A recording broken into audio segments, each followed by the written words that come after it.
Dispatch number 12 to Plume Marketplace.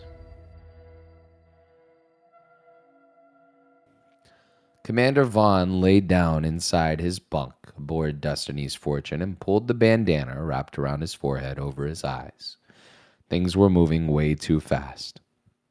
The galaxy needed to stop moving just for a second.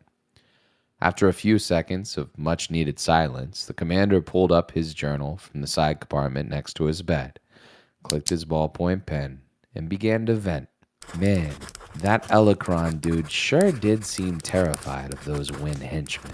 If the things that we're sent to protect and help us are scared of the things that are trying to kill us, that's a no-go for me, dog. There is a constant murmur lately among the recruits aboard Destiny's Fortune that resoundingly states that we're in way over our heads here. What did everyone expect? We basically were sent out on a suicide mission. Chances of survival are less than 1 million to 1. We knew what we were signing up for. Or at least, I thought that we included that in the fine print. The commander let off a huge sigh of relief and kept writing, his focus solely on the earthly, primitive pen to paper. Hopefully, the king we met today isn't too mad that we took out one of his moon defense shield towers. I literally had that landing under control until the very last second. Stupid new technology stuff. It's starting to become a trend. But if we didn't have Ringbolt guiding us every step of the way, there's not a chance in this universe or our old one that we'd still be alive today. Commander Sean quietly entered the bunk area, not expecting to see Commander Vaughn riding in silence. Vaughn, when you're done, Ringbolt and King Aras require our presence. It sounds urgent. Sounds good. I'm just wrapping things up right now, said Vaughn as Sean headed back out to embrace the next part of their journey. Aras mentioned very quietly to Ringbolt that he was going to take Sean and I up to the Simeon Royal Temple right after he got off of the two-way with Elecron. With the threat of Nifty and the Legion of Wynn on the way, I'm not sure that if we'll even have any time to get halfway up the volcano from where we're at right now. Maybe those tubes near the other defense tower could get us there faster. Commander Vaughn closed his journal and sat up with purpose, his spirits uplifted after being able to get things off of his chest. While the morale of the crew wasn't the greatest, they were on another moon in a different galaxy that needed their help. Selfishness wasn't even an option from here on out. Science officers, gather on the flight deck to assume your new positions, said the commander through his two-way as he exited the bunk arena. We have a special mission for you. Science officers, we need you to aid the Simians in repairing the defense tower. Nicked, said Commander Vaughn. I believe the word you're looking for is destroyed, said Risk, holding back his hints of sarcasm any longer. Uncalled for, said Commander Vaughn. Officers, please make your way onto Simia and use your expertise to help them fix the mess that we've made. The commander saluted each science officer individually as they exited Destiny's Fortune, all of them excited to put their strengths to the test. Vaughn followed his crew down the slipway, approaching Commander Sean, Ringbolt, and Aras as the lava sunset made its presence on the horizon. After exchanging respectful bows with the Simian king, Vaughn joined Commander Sean on the hardened soil. Commanders, I'd like to catch Ringbolt up with everything that we've added to our defense system since the last time that he visited Simia, said King Aras. In the meantime, I'd like both of you to explore the Plume Marketplace. Located in the heart of the city, you'll be able to learn everything about our people and the reason why Simia is such a sacred place. Please take our lava tube system to directly access the nearest volcanic vent to the city. The commanders looked at each other very quickly with obvious expressions of concern, as transporting lava tubes was the last thing that they had signed up for. Elecron's indicators matched up with our readings from the temple, said King Aras. We expect Nifty and the Legion of Wind to arrive in roughly a day and a half at the most. This should allow us enough time as we fully prepare for what's at stake here. Thank you, Your Highness. We'll use the time given to learn the ways of the Simian culture, said Commander Sean.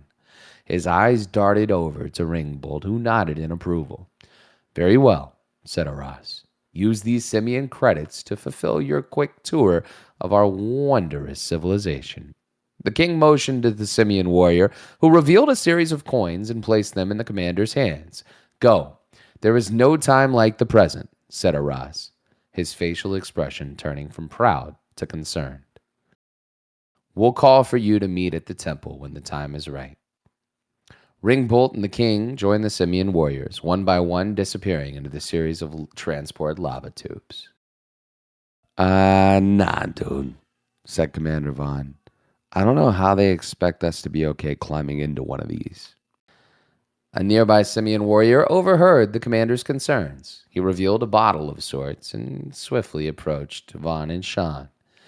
Here, quickly take a few gulps of this. It'll calm down your nerves, said the warrior as he waved a dark bottle, clearly doing something that he wasn't supposed to be doing at all. Are you sure that you want to do that? Said Commander Sean, his spidey senses tingling. If it's the only way to get me into one of these capsules, then I'll frickin' send it, said Commander Vaughn, his hand shaking with anxiety as he brought the mysterious bottle to his lips and started chugging away.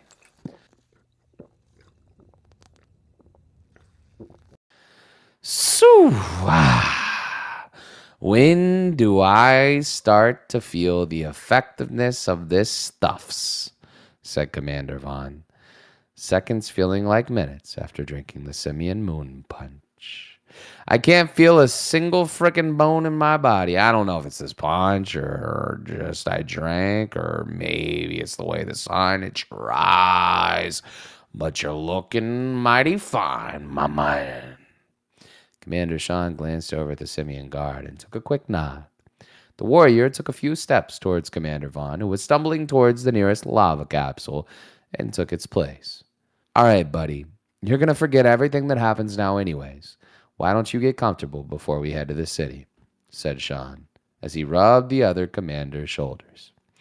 Before Vaughn could even answer, the simian warrior pushed drunk Vaughn into the lava capsule, the commander howling in intoxicated laughter as he started his trek towards the Plume marketplace.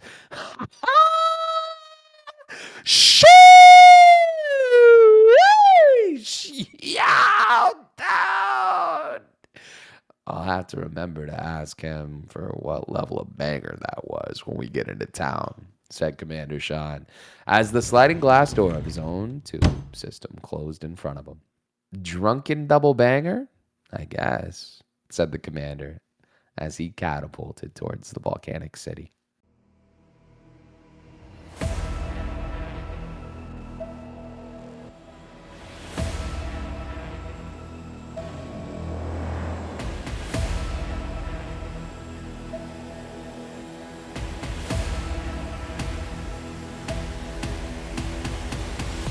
Recruits, it's time for you to choose what you think happens next. Select 1 if you think Nifty and the Legion of Wen show up early and break through the moon's defense system. Select 2 if you think Aras and Ringbolt discover the hidden Relic of Simia. Select 3 if you think Payload Specialist Risk and Flight Engineer Reimer enjoy an extra large serving of Simian popcorn.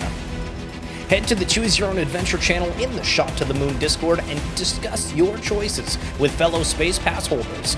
Listen to next week's podcast to hear what happens next.